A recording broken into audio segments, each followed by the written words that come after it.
Second भी है, kilometre प्रति घंटा भी है, किलोमीटर प्रति मिनट भी है, मात्रक कई हो सकते हैं किसी राशि के, परंतु जो बीमा होती है किसी राशि की वो अद्वितीय होती है, वो कई प्रकार की नहीं होगी, एक ही प्रकार की होगी।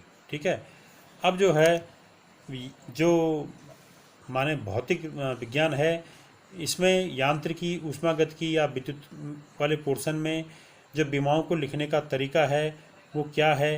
तो इसमें यांत्रिक और ऊष्मागतिकी में लंबाई के लिए हम जो है, यानी भौतिक विज्ञान में लंबाई के लिए हम जो है जो विमा का प्रयोग करेंगे वो लिखेंगे कि लंबाई की विमा क्या, कैपिटल एल, और द्रव्यमान की विमा कैपिटल एम। लंबाई की विमा एल इसलिए क्योंकि लंबाई को हम लेंथ से प्रकट करते हैं, लेंथ LENGH, लंबाई को लेंथ कहते हैं, तो लेंथ एल से आ रहा है, तो लंबाई की विमा कैपिटल एल।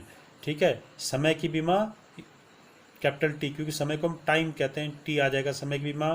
द्रव्यमान की विमा, द्रव्यमान को हम इंग्लिश में कहते हैं मास, तो द्रव्यमान की MASS, तो द्रव्यमान की विमा आ जाएगी कैपिटल एम। ऐसे ही जो तापमान है, तापमान की विमा हो जाएगी क्या, ये थीटा। ठीक है। यहाँ पर एक चीज़ का ध्यान रखें कि लंबाई की विमा जैसे हम लिख रहे थे, इसको हम कैपिटल एल लिखेंगे, ये बड़े कोष्ठ में आएगा। द्रव्यमान की विमा कैपिटल एम, ये भी बड़े कोष्ठ में आएगा। समय की विमा कैपिटल टी, ये बड़े कोष्ठ में, सब बड़े कोष्ठ में आएंगे। और तापमान टेम्परेचर की विमा कैपिटल थीटा। ठीक है, इसमें आएगा। अब ऐसे ही जैसे ये सब क्या थी, लंबाई, द्रव्यमान, समय, तापमान, ये सब मूल भौतिक राशियाँ थी।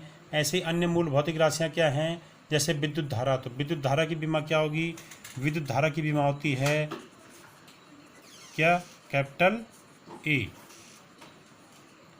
ऐसे ही जो ज्योति तीव्रता थी, तो ज्योति तीव्रता की जो विमा होती है, ज्योति तीव्रता की विमा होती है कैपिटल सी और स्मॉल डी, ये ज्योति तीव्रता की विमा है। ठीक है, ज्योति तीव्रता, इसकी विमा ये है कैपिटल सी और डी, इसकी बीमा ये हो गई। ऐसे ही जो है पदार्थ की जो मात्रा है, तो पदार्थ की मात्रा को हम की बीमा हम क्या लिख देंगे, ये MOL ऐसे लिख देंगे इसको। ठीक है, अगर कहीं पे पूछ दिया, वैसे अमूमन पूछा नहीं आता ये। ज्योति तीव्रता की बीमा कैपिटल सी और स्मॉल डी। ठीक है, ऐसे ही जो है आपका तापमान है, तापमान की बीमा आपकी थीटा से प्रकट होगी, और विद्युत धारा की बीमा कैपिटल ए से प्रकट होगी। ठीक है। अब जो है यहाँ पर माना, मैंने अभी आपको बताया कि बीमाएँ क्या हैं, किसी भौतिक राशि की बीमा क्या होती है, वो घात होती है। ऐसी घातें जो उस राशि के मात्रक को प्रकट करते समय मूल मात्रकों पर चढ़ाई गई हो।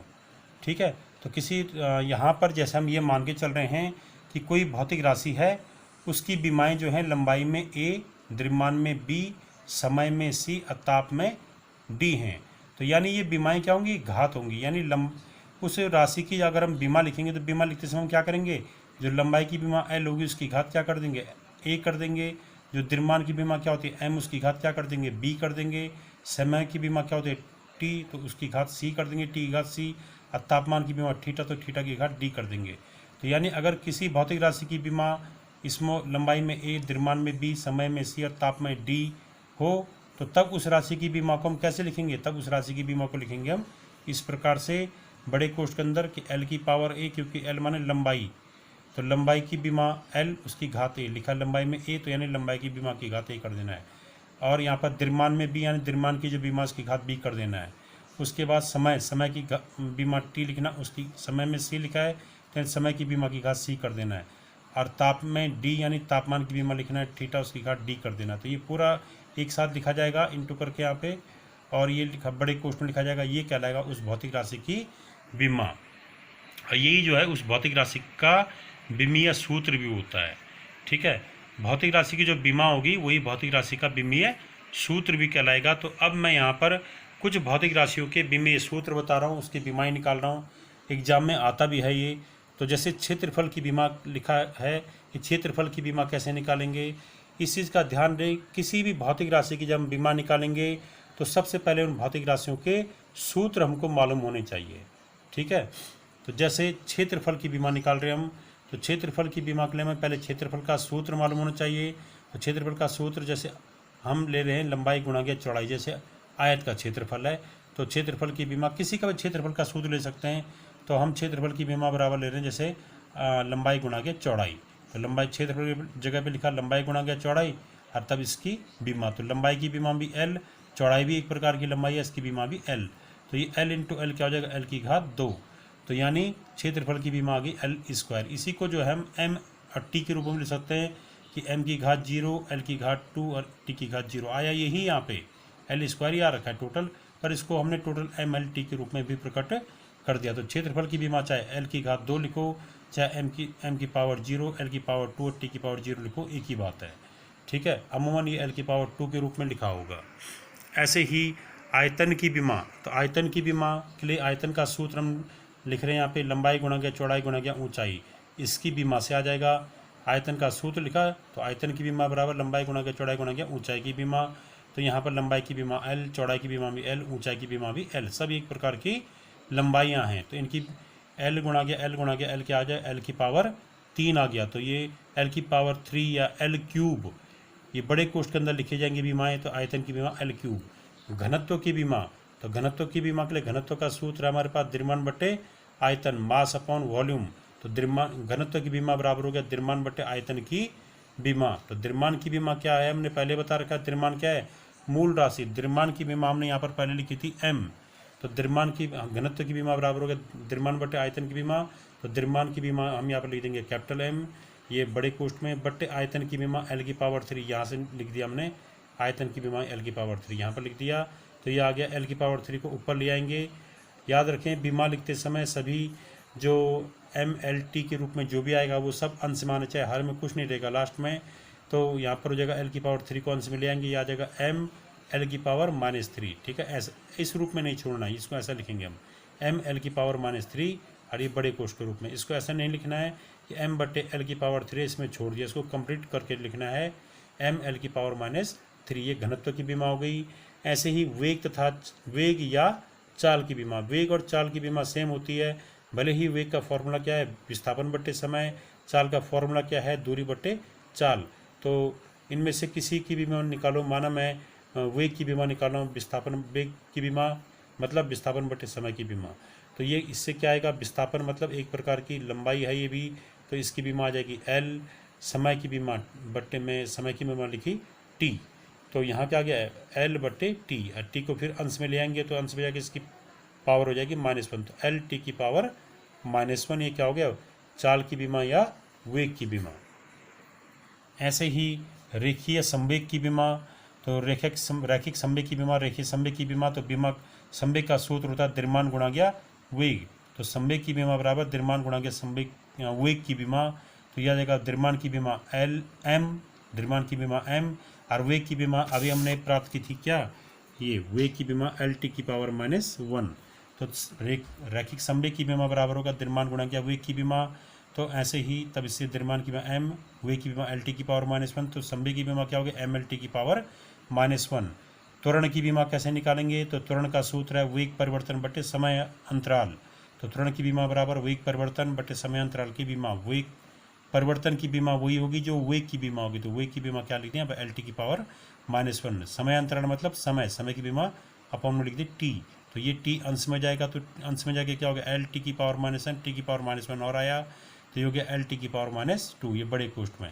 ऐसे बल की बीमा, तो बल बराबर होता है द्रव्यमान गुणा गया त्वरण की बीमा। आपने न्यूटन का बल वाला सूत्र पढ़ा होगा, F बराबर m इंटू ए। एम माने द्रव्यमान, ए माने एक्सीलरेशन त्वरण। तो बल की बीमा बराबर द्रव्यमान गुणा गया त्वरण की बीमा। तो द्रव्यमान की बीमा लिखी m, त्वरण की बीमा एल टी की पावर -2, ये यहाँ से त्वरण की बीमा एल टी की पावर -2, वही हमने यहाँ पर त्वरण की बीमा की जगह पर रखा है। ठीक है, तो बल की बीमा आ गया m एल टी की पावर -2।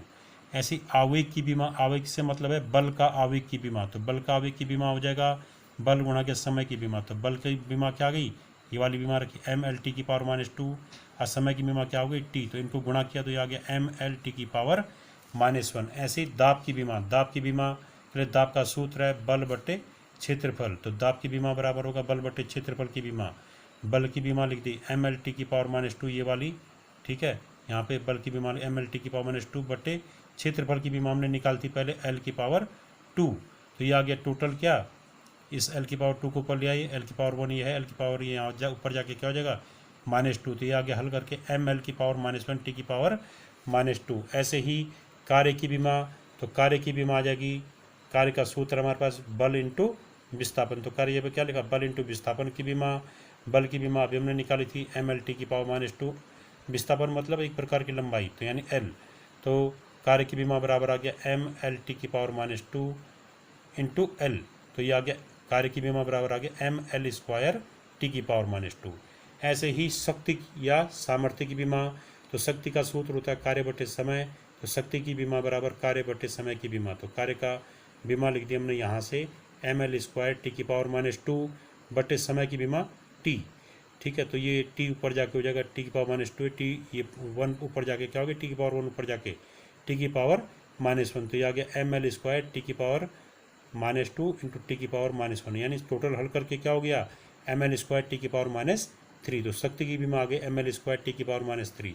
ऐसे ही गतिज ऊर्जा की विमा बराबर होगा हाफ, गतिज ऊर्जा बराबर क्या होता है हाफ mv²। m मतलब द्रव्यमान, v मतलब वेग। तो गतिज ऊर्जा की विमा बराबर होगा 1/2 गुणा गया द्रव्यमान गुणा गया वेग की घात वेग का स्क्वायर की विमा। तो द्रव्यमान की विमा m लिखी, वेग की विमा LT⁻−1। अब वेग का स्क्वायर है तो LT⁻−1 जो वेग की विमा है LT⁻−1 इसका भी स्क्वायर कर दिया। तो ये क्या आ गया L का स्क्वायर T⁻−2। तो गुणा करके क्या हो जाएगा mL²T⁻−2। तो गतिज ऊर्जा की विमा ये हो गया। ध्यान रहे, कार्य की विमा, गतिज ऊर्जा की विमा, स्थितिज ऊर्जा की विमा, किसी भी प्रकार की ऊर्जा की विमा, कार्य की विमा और बल आघूर्ण की विमा क्या होती है mL²T⁻−2 होती है। ठीक है, अब ऐसे ही अन्य भौतिक राशियों की विमाएं भी हम उनके सूत्र ज्ञात होने पर निकाल सकते हैं। ठीक, या हम भौतिक राशियों की विमाएं उनके अगर हम मात्रक हमें पता है तो उनके मात्रक पता होने पर भी हम उनकी विमाएं का पता कर सकते हैं। ठीक है, इससे आगे विमाओं के उपयोग पढ़ाएंगे अब इसको अगले वीडियो में। धन्यवाद।